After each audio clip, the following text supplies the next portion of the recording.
ঠাকুর শ্রীরামকৃষ্ণ দক্ষিণেশ্বর মন্দিরে ভক্ত সঙ্গে এবার ত্রয়োদশ পরিচ্ছেদ। শ্রীযুক্ত মণিলাল প্রভৃতির প্রতি উপদেশ। নরলীলা। শ্রীরামকৃষ্ণ নিজে আসনে বসে আছেন, মণিলাল প্রভৃতি ভক্তরা মেঝেতে বসিয়া ঠাকুরের মধুর কথামৃত পান করিতেছেন। শ্রীরামকৃষ্ণ মাস্টারের প্রতি। এই হাত ভাঙার পর একটা ভারী অবস্থা বদলে যাচ্ছে। নরলীলাটি কেবল ভালো লাগছে। নিত্য আর লীলা। নিত্য সেই অখণ্ড সচ্চিদানন্দ, লীলা ঈশ্বর লীলা, দেবলীলা, নরলীলা, জগৎলীলা। তু সচ্চিদানন্দ বৈষ্ণবচরণের শিক্ষা, ঠাকুরের রামলীলা দর্শন। বৈষ্ণবচরণ বলতো নরলীলার বিশ্বাস হলে তবে পূর্ণ জ্ঞান হবে। তখন শুনতুম না, এখন দেখছি ঠিক। বৈষ্ণবচরণ মানুষের ছবি দেখে কোমল ভাব, প্রেমের ভাব পছন্দ করত। মণিলালের প্রতি। ঈশ্বরী মানুষ হয়ে লীলা করছেন, তিনিই মণিমল্লিক হয়েছেন। শিক্ষা দেয় তু সচ্চিদানন্দ। একবার নিজের স্বরূপ সচ্চিদানন্দকে দেখতে পেয়ে মানুষ অবাক হয় আর আনন্দে ভাসে। হঠাৎ আত্মীয় দর্শন হলে যেমন হয়, মাস্টারের প্রতি। সেদিন সেই গাড়িতে আস্তে আস্তে বাবুরামকে দেখে যেমন হয়েছিল। শিব যখন স্বস্বরূপকে দেখেন তখন আমি কি বলে নৃত্য করেন। আধ্যাত্ম রামায়ণে ওই কথাই আছে। নারদ বলেছেন, হে রাম, যত পুরুষ সব তুমি, সীতাই যত স্ত্রীলোক হয়েছেন। রামলীলায় যারা সেজেছিল দেখে বোধ হয় নারায়ণী এইসব মানুষের রূপ ধরে রয়েছেন। আসল নকল সমান বোধ হলো। কুমারী পূজা করে কেন?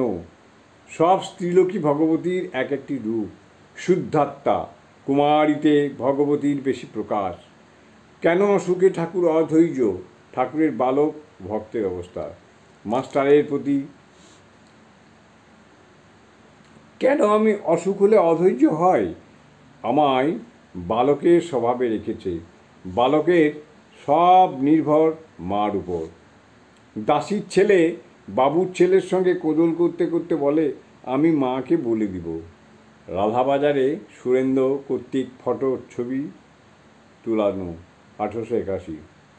রাধাবাজারে আমাকে ছবি তোলাতে নিয়ে গেছিল। সেদিন রাজেন্দ্র মিত্রের বাড়ি যাবার কথা ছিল। কেশব সেন আর সব আসবে শুনেছিলুম। গোটা কত কথা বলবো বলে ঠিক করেছিলাম। রাধাবাজারে গিয়ে সব ভুলে গেলাম। তখন বললাম, মা তুই বলবি আর আমি আর কি বলবো। পূর্ব কথা। কুঁয়ার সিং রামলালের মা কুমারী পূজা। আমার জ্ঞানীর স্বভাব নয়। জ্ঞানী আপনাকে দেখে বড় বলে, আমার আবার রোগ।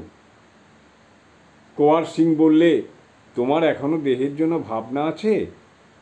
আমার স্বভাবেই। আমার মা সব জানে। রাজেন্দ্র মিত্রের বাড়ি তিনি